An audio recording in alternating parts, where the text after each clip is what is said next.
Hey everybody, I welcome you for our Sunday service. I believe you had a wonderful week, and I want to declare over you that this year will be an amazing year for you. You are going to be blessed. You are going to walk in your purpose. You are going to live a life pleasing to God. You are going to do a lot of things that are going to bless this world. If you have seen the poster and if you are following our messages, you know that we are talking about the end times. And this is my second part of my end time series. The first part was I taught about a lot of things and I gave you a happy view of the end times. And today this is the second part, and we are going to talk about Judgment Day. And don't be scared, Judgment Day, like how we don't have to be scared of the Antichrist, we don't have to be scared of Judgment Day. And just because I'm mocking the Antichrist or mocking the fear-based teachings doesn't mean I'm not serious. It just means that I'm mocking the spirit of fear, I am mocking the spirit of confusion that's disturbing the children of God, that's disturbing the people of God. We have Jesus and we have hope. And before I go into today's message, I want to talk about something, because we have this pandemic, and there is vaccine. The government will come up, and I believe they've already come up with something, and they'll try to inject into your body. I'm not going to be one of those weird preachers who will tell you that there's going to be this microchip inside that vaccine that's going to get into your body, and you will get the mark of the beast. And because you have the mark of the beast, when the rapture happens, Jesus will leave you behind and you'll be left behind because you took a vaccine. That's insane, that's stupid, that's super stupid, that's demonic. Because if the government can inject a microchip through a vaccine, the Antichrist can buy off Domino's and Pizza Hut, and he can inject microchips into your body through the pizzas you eat. Or even the Antichrist can buy all the farmers, and he can inject microchips into the apples and bananas and wheat you eat, so that it gets into your tummy. And now you have because you had the doctor, we had this quote that said an apple a day keeps the doctor away. And now that you ate the Antichrist apple, you have the mark of the beast, and he can track you, and now he'll come after you and he'll kill you. So that sounds stupid. If my Apple microchip doctrine sounds stupid, that's not my doctrine, but I'm just using to cancel out the teachings in the church. If the microchip Apple argument or teaching sounds stupid, the vaccination teaching sounds stupid too. Don't be scared of the mark of the beast. Don't be scared of the beast. Don't be scared of the future.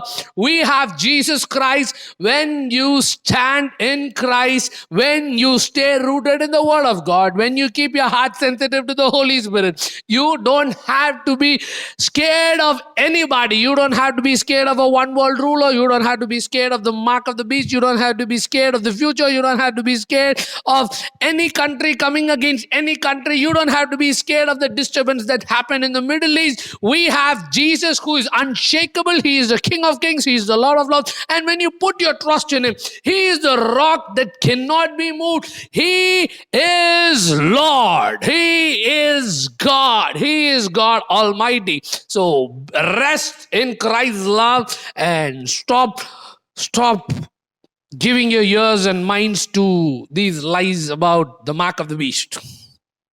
Okay. So today, before we pray, let's read a passage from the Bible, then we'll pray, then we'll go to the Word of God. 1 Corinthians chapter 3, from verse 10. I'm going to read from verse 10. 1 Corinthians chapter 3 from verse 10. 1 Corinthians chapter 3 from verse 10.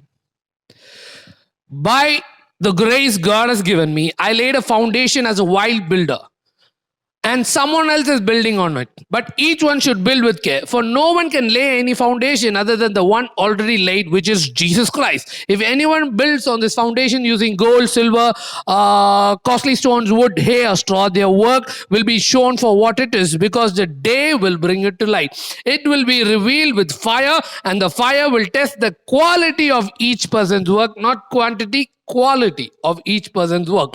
If what has been built survives, the builder will receive a reward. If it is burnt up, the builder will suffer loss, but yet will be saved, even though only as one escaping through the flames. Let's pray. Daddy, I present this word before you. I pray that you will release understanding. You will release your spirit with his word, and let your children be touched, set free, and be awakened to live lives pleasing in your sight. In Jesus' mighty name I pray. If you see this text, Paul here is saying that one day our life is going to be judged. Our works, the works of our life are going to be judged. There is a judgment day coming. You like it or not, you believe it or not, judgment day is going to come. There is a day when God is going to judge everyone. You can believe in Jesus, you may not believe in Jesus, doesn't matter. You are going to be judged. You like judgment day, you don't like judgment day, you are going to be judged. You believe in pre-tribulation rapture, you believe in mid-tribulation rapture, you can believe in post-tribulation rapture, you may not believe in rapture, you can believe in the Antichrist, you don't believe in the Antichrist, doesn't matter. Everybody is going to stand before God. Judgment day is coming. Judgment day. I don't know when judgment day is coming. I'm not going to say judgment day is coming soon. Judgment day is coming in the next 5 years. I just know that judgment day is coming. I don't know when.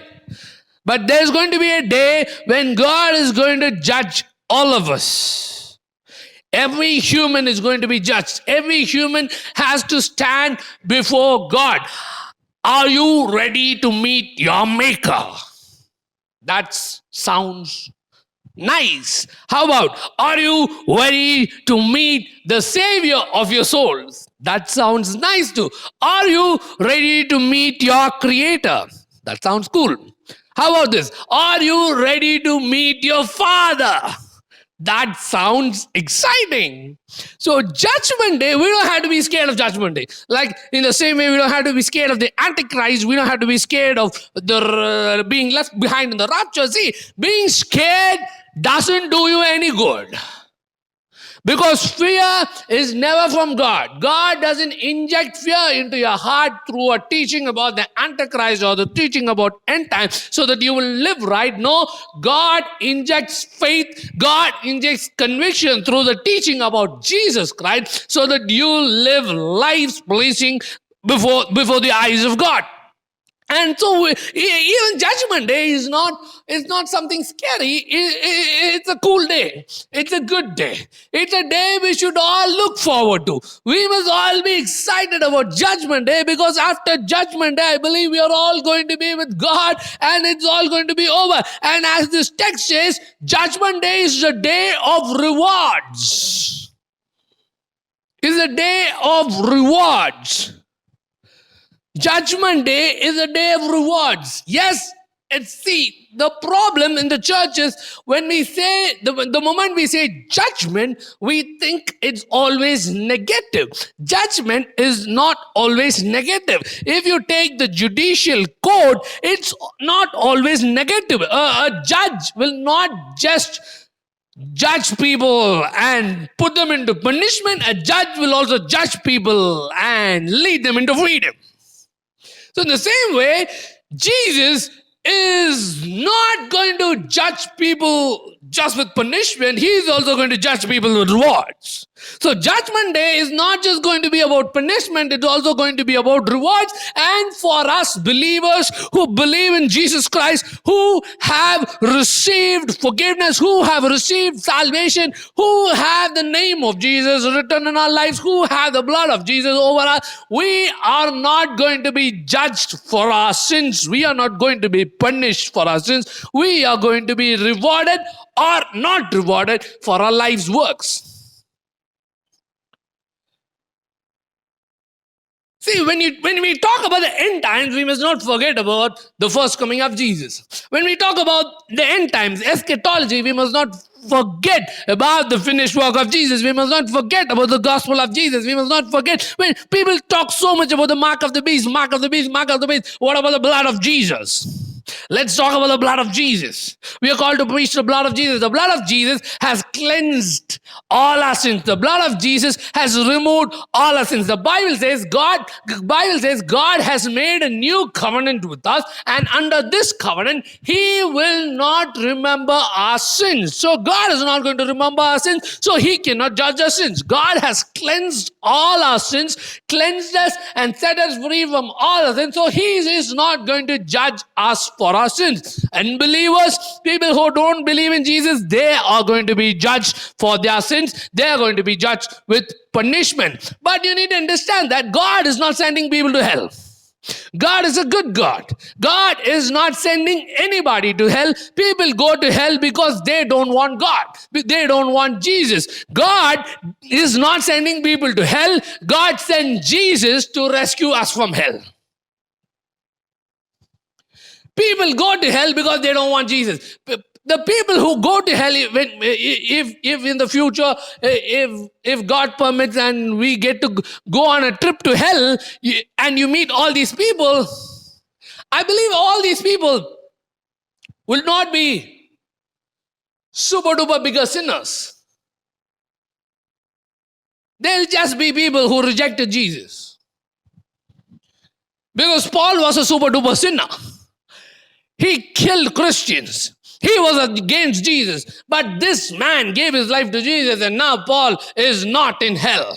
So going to hell is, you can't go to hell by accident. You can't sin too much and go to hell. You go to hell because you reject the free offer of Jesus Christ. When you believe in Jesus, He removes all your sins. He cleanses you and He makes you a child of God. So God is not sending people to hell. People go to hell because they don't want Jesus. Because God, it's like this.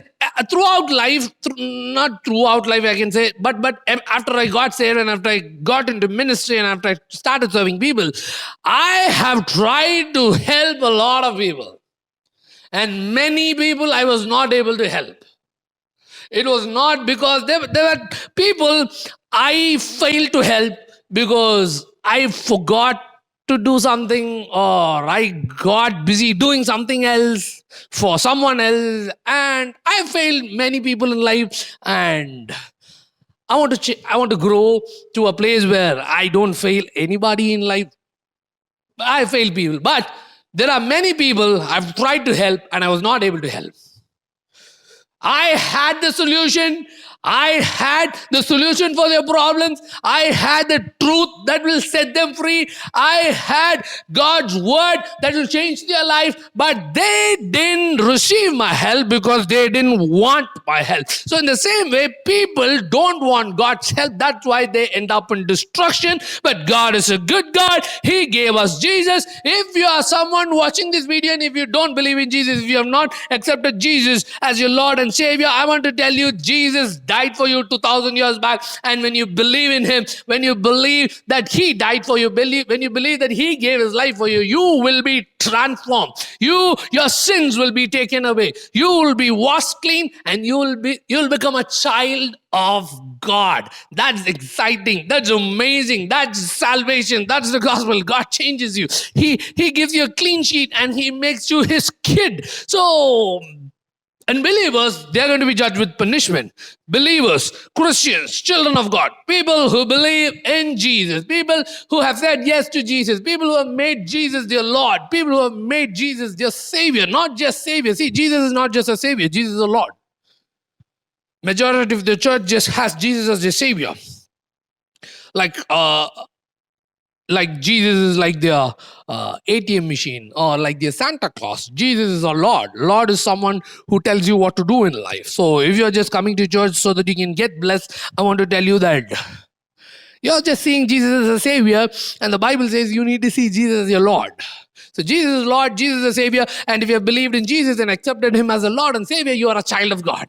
And if you are a child of God, there is no judgment for sins, because Jesus took your sins, and God doesn't remember your sins anymore. So when you stand before God on Judgment Day, He's not going to tell you, I know what you did that night. I know, I saw from heaven the sins you committed. He's not going to shame you in heaven. This is teaching. I don't know whether it's a teaching or an idea that was dropped into the church in the last century, that said that when you go to heaven, there'll be this giant screen where God will display all your bad works, and He'll show you how much He has forgiven you.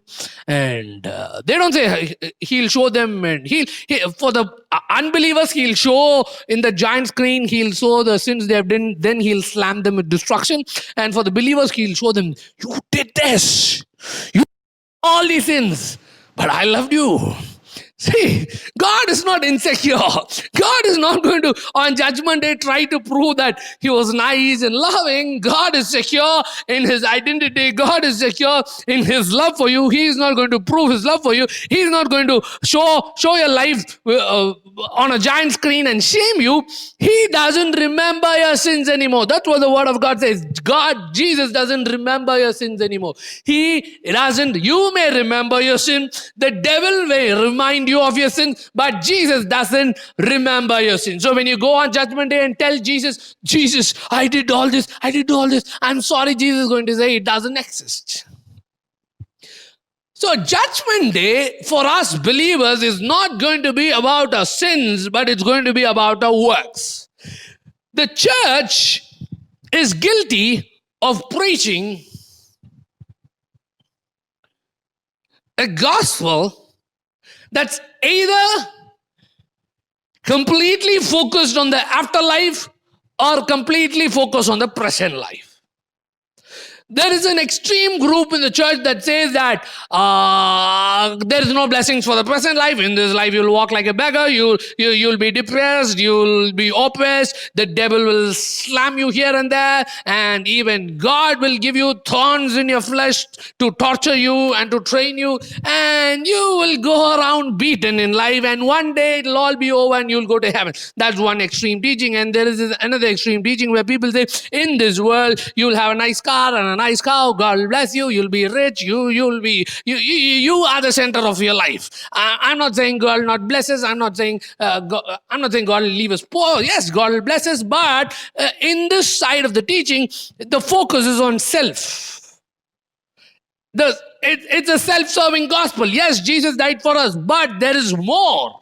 Jesus died for us so that we can be blessed. Yes, but there is more. Jesus wants us to do something with our life. It's not just about a nice car and a nice house and a nice spouse and nice kids and filling your bank account with money for your retirement. It's not about that. It's about your destiny. God has a destiny for your life. God has a purpose for your life. The church has a mission. It's not just the missionaries who have a mission to go to the unreached places and reach people for Christ. Everybody in the church has a mission. You may not have a mission similar to a missionary, but you have a mission. You were sent to earth with a mission in mind. You were created with a purpose in mind, and you have to do that. It's not about going through life thinking about yourself, filling your life with wealth. I'm not saying wealth is bad, but if your focus is just wealth and being rich on earth, you are going to stand on Judgment Day, and when Jesus questions about your life, you're going to be scratching your head. Let's turn our Bibles to Ephesians chapter 2.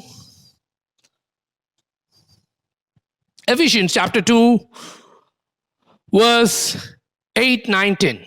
For it is by grace you have been saved through faith. This is not from yourself. It is the gift of God, not by works, so that no one can boast. Yes. That's talking about salvation. We are saved by faith. We are saved by grace. It's a gift. You can't save by doing good things. You can't get saved by doing good works. You can't get saved by feeding the poor. You can't get saved by helping elderly people. You can't get saved by doing anything nice and good and godly. You get saved only by putting your faith in Jesus and receiving His grace. It's by grace and by faith alone. It is a gift. Salvation is a gift. Becoming a child of God is a gift. Getting your sins forgiven is a gift. Getting freed from sins and getting freed from curses is a gift. Getting freed from the devil's oppression is a gift. Everything is a gift. Everything is a gift. Getting free, being blessed, becoming a child of God, getting a ticket to heaven, everything is a gift. It is by grace, by faith. You can't earn it. You can't earn your salvation. You can't earn forgiveness. You can't earn freedom. You can't earn healing. You can't earn a place in heaven. You can't earn all of that. Everything is a free gift that comes to you through the finished work of Jesus. You just have to believe in Jesus. When you believe, you receive. It's by faith, by grace. It is a free gift. But Paul is not yet done. Let's read 9th verse. Not by works, so that no one can boast.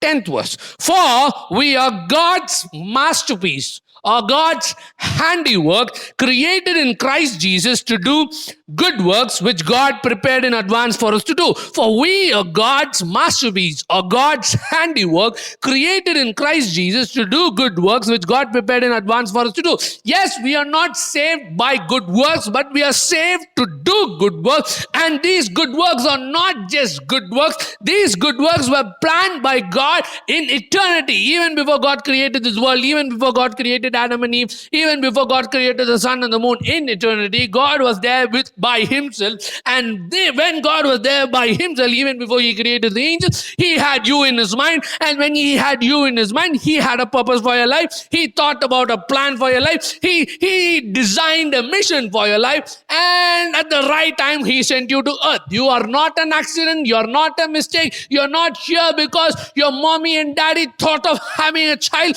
Because if it's just that, they could have had another person or another baby. But you were born because God sent you to earth. And He sent you to earth with a plan, with a purpose, with a destiny. You are here to do something. You are not just here to survive through life. You are not just here to be successful based on the whatever the world calls success. You are not called for that. You are called to live out your destiny, live out your purpose, live out the plan God has for your life.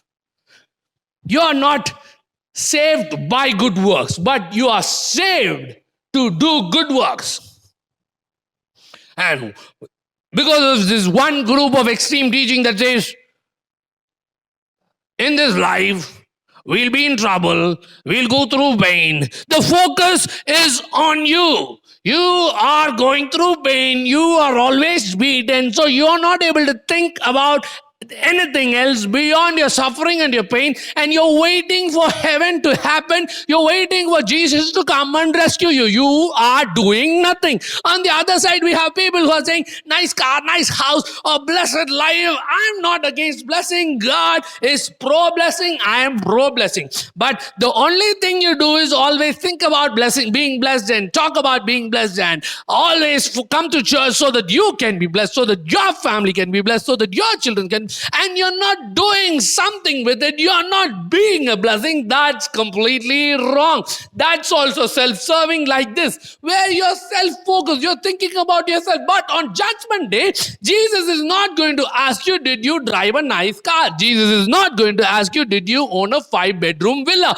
Jesus is not going to ask you, did you have a 7-digit salary? Jesus is not going to ask you, did you have 3 degrees? Jesus is not going to ask you, did you did you own the latest iPhone? Jesus is not going to ask you, did you own an iPad? Jesus is not going to ask you, did you wear cool outfits to church? Jesus is not going to ask you, did you wear a normal dress to church? Jesus is not going to ask you, did you have a good church attendance? Jesus is not going to ask you, did you study the Bible cover to cover 15 times? Jesus is not going to ask you, do you know how to take someone through the Romans road? Jesus is not going to ask you, do you know the background behind all the Pauline epistles? Jesus is not going to ask you, do you have a proper eschatological view? Jesus is not going to ask you, do you believe in the Antichrist? Jesus is not going to ask you, do you believe in rapture? Jesus is not going to ask you, did you believe in pre-tribulation rapture or mid-tribulation rapture or post-tribulation rapture? Jesus is not going to ask you, did you predict the Antichrist timing correctly? Jesus is not going to ask you any of that. Jesus is going to ask you, did you learn to love? Jesus is going to ask you, did you do what I called you to do? He is not going to ask you, did you do what your parents ask you to do? He is not going to ask you, did you do what your pastor asked you to do? I'm not teaching rebellion against pastors and rebellion against parents, but some of you are doing what other people are doing and missing what God is telling you.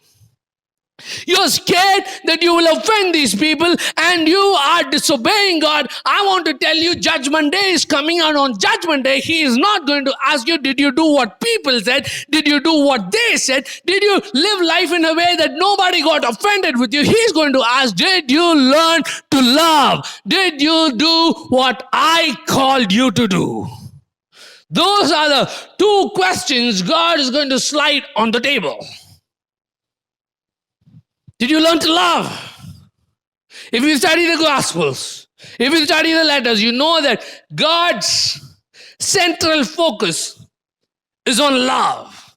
Paul said, only three things will remain: faith, hope, love. And of these three, love is the greatest. When people came to Jesus and asked Jesus, what should we do to gain eternal life? What should we do to do that? What should we do? What should we do? And Jesus said, love the Lord your God with all your heart, with all your soul, with all your strength. Love your neighbor as yourself. It has always been about love. It will always be about love till that day. Are you walking in love? I'm not asking you whether you're walking in love as defined by the world. I'm not asking you whether you're walking in love as defined by your brain. I'm not asking you whether you're walking in love as defined by your culture or defined by your parents or defined by your relatives or defined by your friends or even defined by your church. I'm asking you, are you walking in love as defined by the Bible? Are you walking in love as demonstrated by Jesus? Are you walking in love as described in 1 Corinthians 13 chapter? Are you walking in love? Are you patient? Are you kind? Are you not jealous? Are you not proudful? Are you not selfish? Are you walking in love? That's the question He is going to ask. He is not going to ask you, who are the 10 kings? He is not going to ask us, where will the Antichrist come from? Did you get that right? If you got that right, here's your reward. Oh, you believed in this view of the end times. I'm not going to reward you. You believed in this. Good. I'm going to reward you. No, it's not going to happen like that. I'm not saying studying eschatology is wrong. I love eschatology. But if you're doing that and not walking in love, you're in serious trouble, because on Judgment Day, He is not going to evaluate your life based on your end time views. He is going to evaluate your life based on love. Did you learn to love like Jesus? It's about love. I'm trying. The Bible doesn't say try. The Bible says do. Jesus didn't say try to love. Jesus said love. I'm not able to. You can. Grace is not the pat on your shoulder when you miss it. That's mercy. Mercy is the pat on your shoulder when you miss it. Grace is the power that grace is the supernatural power that comes in you to do what God has called you to do. You have the grace of Jesus in you. You have the grace of God upon you. You have the Spirit of God in you. You can walk in love. You can walk in love like Jesus. You can walk in love as defined by the Bible, as described in 1 Corinthians 13 chapter. You can walk in love. You just have to choose to walk in love. On Judgment Day, you are going to be rewarded based on love. If you love well, you will be rewarded well. If you don't love well, you won't be rewarded. And then the other question I believe Jesus will slide on the table is, I believe if you study the scriptures, like how Paul was called, like how Timothy was called, like how David was called, like how Moses was called, I believe everybody is called. Not everybody is called with the same intensity, but everybody is called to do something. God doesn't create someone without a purpose. In the same way, humans create everything with a purpose. God creates everyone with a purpose. So you have a purpose, you have a calling, and God created you and sent you to earth with a purpose and a mission and a destiny in mind. So when you walk this earth, you are called to finish your race. You're called to fulfill your calling. You're called to do what God called you to do, because on that day, He's going to ask you that. He's not going to ask you about, did you work in a good company? He's not going to ask you that. He is not going to ask you, did you save this much money? He's not going to ask any of that. Everything we value on earth will not be valuable in heaven. Everything humans value on earth will not be valuable in heaven. You need to understand that and start having an eternal perspective of life. There's going to be a day of judgment. On that day, we are not going to be judged for our sins and get punished, but we are going to be rewarded for our life. And we need to get serious, not in fear, but out of love. Think about this, getting rewarded from Jesus. That's cool. That's exciting. That should pump us, that should excite us, that should give us perspective and focus so that we live our lives in line with the calling. Every day you get up, go to a job you don't like, earn money so that you can give a life for your kids, and they grow up, they do the same thing, and all you're doing is survival. Judgment Day will not be good. Because on Judgment Day, you're going to be questioned based on love and based on your calling. If you still don't know your calling, you are wasting your time. God has a calling for your life. See, this is how it works. If God has called you to be a businessman, but you are functioning as an evangelist and you get these souls saved, when you stand on Judgment Day, God is not going to reward you because He didn't call you to be an evangelist. He called you to be a businessman. If God has called you to be a Bible teacher, but you are working as a school teacher, and you teach these kids, you educate these kids, and when you go on to meet Jesus on Judgment Day, He is not going to reward you because He didn't call you to be a school teacher. He called you to be a Bible teacher. You need to find out what God has called you to be and live that out, and not do something just for survival or not do something to please the people around you. People will tell you this is what you must do in life. This is what they think it's good for you, but you need to find the calling God has upon your life and live it out, because when you stand before Jesus on that day, nobody is going to be there with you. Your pastor won't be there, the prophet won't be there, your mommy won't be there, your daddy won't be there, your uncle won't be there, your auntie won't be there, your brother won't be there, your sister won't be there, your best friend won't be there, your non-best friend won't be there. Nobody will be there. It's just you and Jesus, and He'll ask you, did you learn to love my kid? Did you learn to love my child? Did you do what I called you to do? I still remember when we were in school, and when we stand before the teacher and you don't know the answer, the teacher will just throw the book on our faces. Jesus won't do that. But you won't be rewarded. You won't be rewarded. We have these ideas about heaven that has been dropped into our minds from our childhood days about, hey, in heaven, God will give us crowns. God will give us crowns. God will give us crowns. What if God doesn't give everybody a crown? What if God gives everybody a crown but gives a few people a special crown? Because those few people walked in their calling and walked in love, and the others didn't. Because, see, God is not a communist.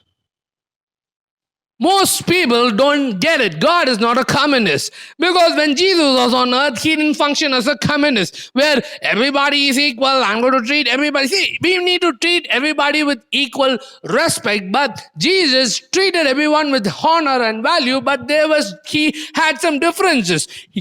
He had a 12-member team. Then out of the 12-member team, he took 3 to the Mount of Transfiguration. And when he took the 3 to the Mount of Transfiguration, where he had an encounter with God, he met Moses and Elijah, the 9 didn't come. That's unlike the Jesus you have in your mind. Think about this. Jesus comes to the 9 and say, hi guys, me, Peter, John and James, we are going to the Mount of Transfiguration. We are going to have an encounter with God. We are going to meet Moses and Elijah, and you guys are not invited. Bye-bye, stay here, take care of the food, we are going. God is not a communist. God loves us all. God honors us all. God values us all. We are all his kids, but he treats us differently. Sometimes he treats us differently based on a calling. Sometimes he treats us differently based on our response to him. He loves us all. He'll bless us all. He will give all good things to each one of us. But out of all of them, he chose 12. And out of the 12, he chose 3. And out of the 3, he had 1 who was close to him. So God chooses. God is not a communist. So you need to understand that in heaven, God is not going to treat everybody the same. He's going to love everybody the same. He's going to value everybody the same, but not everyone is not going to be treated the same, because we are all going to be rewarded differently based on our life on earth. There is a verse that confused me when I became a new believer. Now I understand that verse. Jesus said, the first will be last and the last will be first. I get that now. The first will be last and the last will be first. What is that principle behind the first will be last and the last will be first? Those who think they are first, based on their life on earth, based on the success parameters of earth, they'll be a failure in heaven. But those who look like a failure on earth based on the success parameters on earth will be first in heaven, because the success in the eyes of heaven and success in the eyes of earth are completely and totally not just different, they are opposites. On earth, if you live for yourself and build a name for yourself, you will be successful. But in the kingdom, if you live for others and not build a name for yourself, you are successful. So everybody is going to come for judgment day. No one can say, I can't. No one can write a leave letter to Jesus and say, dear Jesus, as I'm suffering from diarrhea, I can't come for judgment day. So please excuse me. I'll come a day later. You can't do that. Everybody has to stand before Jesus on judgment day. And when everybody stands before Jesus on judgment day, the believers and the unbelievers will be separated. I don't know how it's going to work. I don't know whether they'll stand in a line or stand in a circle, or whether angels will come and say, okay, unbelievers, you go to that room. Believers, you go to... I don't know how it's going to work, but I just know that believers will not be judged for their sins. Unbelievers will be judged for their sins. They are not judged because they are super duper bad. They are judged because they are super duper stupid for not receiving the free offer of Jesus. So that's not God being bad. That's just people rejecting God.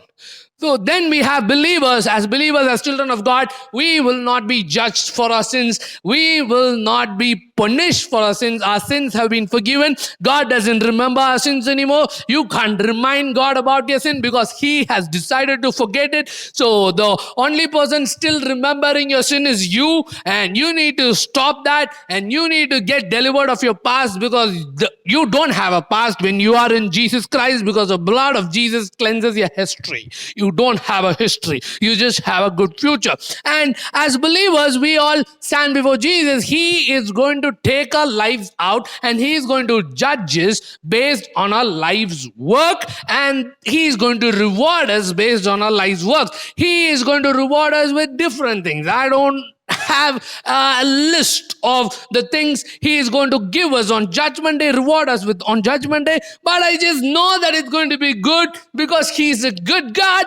He is an amazing God. He is an awesome God. So it's going to be good. The rewards are going to be good. The rewards are going to be amazing. The rewards are going to be awesome, but I don't know how it's going to work out. But I know that on judgment day, he is not going to check your bank account. He is not going to come and check your house. He's not going to come and check your car. He's not going to come and check with your pastor whether you came on every Sunday, even though it's important that you have a gathering, you have a fellowship. But just because you attend church every Sunday doesn't mean you're going to be rewarded in heaven. It's important that you meet as a fellowship. I'm not saying you shouldn't, but you're not going to be rewarded for attending church on Sundays. So what are you going to be judged based on? You're going to be judged based on love and your calling. Jesus is going to use love and your calling, and he's going to evaluate your life. If you have loved well, you will be rewarded. If you, like Paul, finished your race, if you, like Paul said, I have finished my race, I have kept the faith, I am ready to go. Even Peter knew that he was going to die, and they were not scared of death because they have already finished their work and they were ready to meet God. So you have a race to run. You're not in a race with me. You're not in a race with anybody. I'm not in a race with anybody. We have our own races to run. And if you're not running your race and finishing your race, you will not be rewarded. But if you run your race and finish your race, you will be rewarded. So you need to find your calling, know what God has called you to do. Yes, we are not saved. We are not doing this to be saved. We are already saved. We are not doing this to get a place in heaven. Jesus already got a place in heaven for us. We are doing this for his glory. We are doing this because we love us. We are doing this because he did everything for us, and now we take life as an opportunity, give it back to him, and in the end he rewards us because he loves us. So he is going to reward us based on love. He is going to reward us based on how we finish our calling. And I want to turn your Bibles to Matthew 20.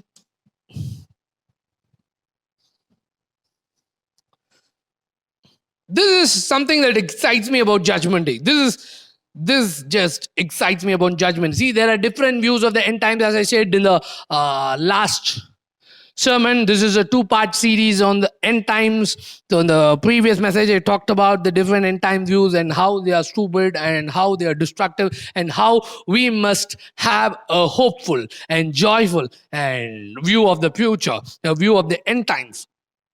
And there are like different views of the end times. We have the historical premillennialism. We have the dispensational premillennialism. We have the post-millennialism. We have the amillennialism. Then we have the preterism. So we have these 5 different views. I believe there'll be more. Do you know that there are multiple views of the atonement too? Most of the church is just exposed to the penal substitution theory of the atonement, but there are different views of the atonement. So in the same way, there are different views of the end times, eschatology. But if you study all these views of the end times, all these views believe in the day of judgment. They all believe of the second coming of Jesus. They all believe of the resurrection of the dead. They all believe about judgment day.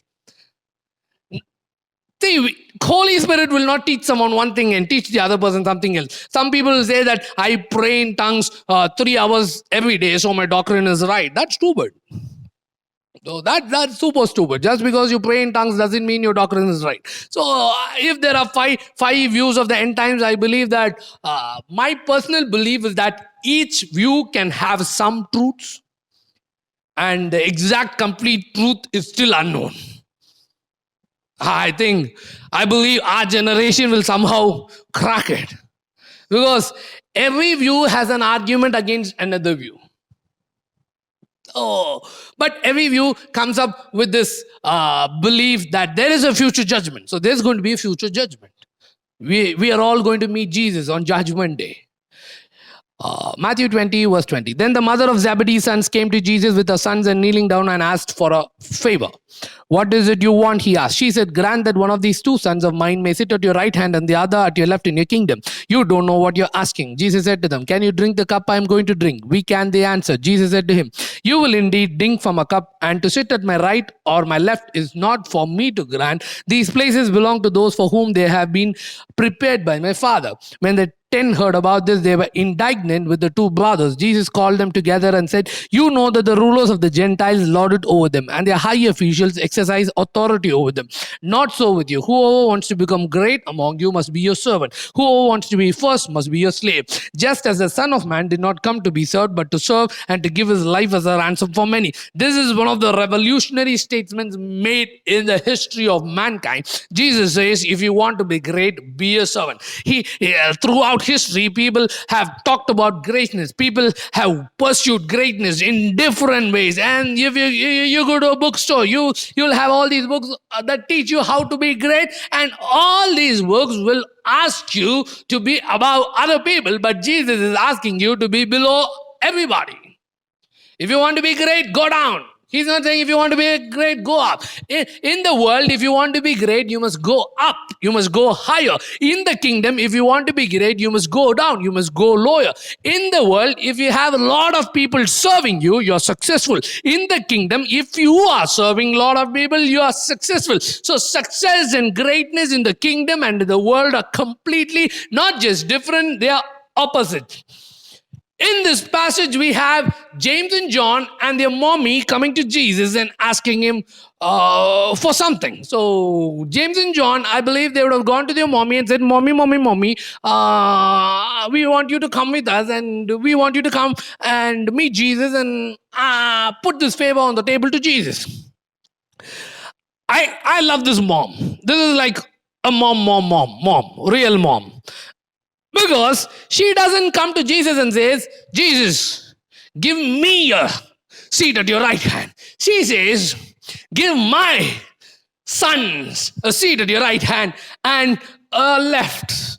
A selfless mom. She's not, Jesus, I want to sit. She says, let them sit. And Jesus didn't say, oh, mommy of John and James, oh, John and James, you three are completely wrong. In heaven, all my children will sit on my lap and we'll be like that for all of eternity long. I'll all have my children. I'll hug them all together. Jesus didn't say that. Jesus said, for the right hand, the seat on my right hand, the seat on my left hand. Yes, there are places like that.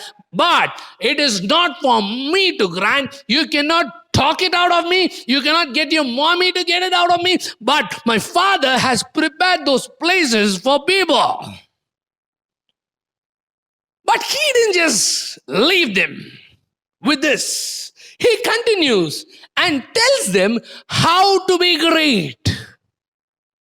How to be great in heaven, how to be great in eternity, how to be someone who will be first in the kingdom, in heaven. And he tells them, be a servant. A servant is not self-serving. A servant is not thinking about how he can get his way. A servant is not thinking about how he can get through life. A servant is not thinking about what he can get out of life. A servant is thinking about serving others.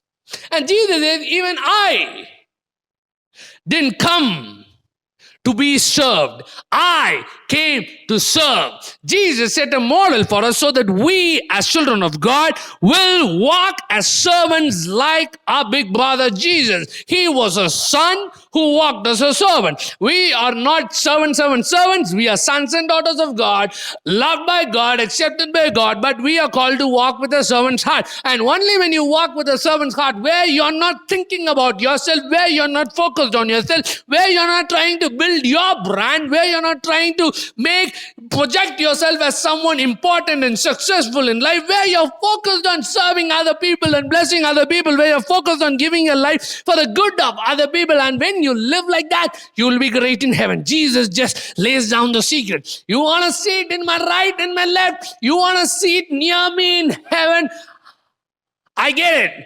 That's a good desire. Jesus didn't say, you naughty boys, you prideful men, you want to be great. He didn't say that. See, we were designed for greatness. We were designed to be great. It's just that the devil has corrupted our desire for greatness by giving us a wrong definition of greatness. Greatness is not being above people.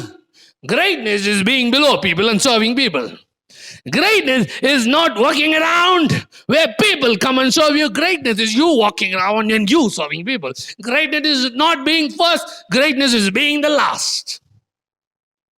And when you live a life of service, when you live a life with a servant's heart, when you live a selfless life with Jesus in your mind, with Jesus in your heart, with love for Jesus and love for people in your heart, in heaven, you will have a place close to Jesus. I know, I believe that we'll be rewarded with crowns and the other stuff that they taught you when you were a kid. But I believe it won't be wrong and it won't be unbiblical for me to say that when you live a life of complete abandonment for Jesus and His kingdom, when you live a life of a servant, you know that you're a son, you know that you're a daughter, you are already accepted, you're not seeking value in life, you just know that you're loved and accepted by God, and out of that place you live a life of service, you live a life of sacrifice. And when you live a life like that, I believe that in heaven you will get a place close to Jesus. Forget the crown, forget the thrones, forget everything. How about we just live life? We just live lives of service. We just live lives of abandonment. We just live lives of sacrifice. We just live lives of love so that we can be with Jesus. Closer to Jesus. We'll all be with Jesus. But not everyone gets to sit next to Jesus. Not everyone is going to have the opportunity to sit next to Jesus or sit close to Jesus. I don't know how it's going to work. But based on this passage, I believe that not everyone is going to be close to the throne. We'll all go to heaven. If you believe in Jesus, you're going to go to heaven. You're going to go to heaven. You have a ticket to heaven. We are all going to be with Jesus for eternity. There won't be any pain. You will not even regret that you wasted your life. Even if you think about it, you will not cry. You can't cry in heaven. You can't feel pain in heaven. You will know that you missed it, but you will not feel pain and you will not cry over it. But you need to understand that if you use your life on earth for the glory of God, if you use your life on earth to bless other people, if you just sacrifice your life for the good of others, if you become a servant, you will be super duper excited for all of eternity because you will get a place close to Jesus. And that's amazing. See, life is not like these video games where you, after you die, you get another chance. Then after you die, you get another chance. No, you just get one shot at life. And then Judgment Day. It has been decreed for humans to die once and then be judged. That's what the word of God says. So you just got one life. You can't say God gives us 1,000,000 chances in this life. He doesn't give us 1,000,000 lives. So you just got one life. Don't waste your life. Walk in love. Do what God has called you to do. Find your purpose and walk in it. Don't waste your life. Stop trying to please people and focus on pleasing Jesus. Because on Judgment Day, He's going to ask you, did you learn to love? Did you do what I called you to do? And if you live a life of service and sacrifice, if you give your life completely to serve other people and bless other people and help other people, where you are not on earth for any selfish agenda, but you are kingdom focused, you're people focused, you're Jesus focused. And if you live a life with a servant's heart, you will get a place close to Jesus in heaven. And all of eternity, there's no time in heaven. There's no time in eternity. Where will we be? Will we be in new heaven or new earth? Where will we be? Will the new Jerusalem come down and will all of us be on earth, or will we all be in heaven? It doesn't matter. We'll all be with Jesus. That matters. And there is a judgment day coming. We don't have to be scared of judgment day, but I believe as children of God, we must be serious about judgment day. And if you think I didn't talk about sin, just because I want to just mention this and finish, just because we are not going to be judged for our sins, just because we are not going to be punished for our sins, doesn't mean we go around life sinning.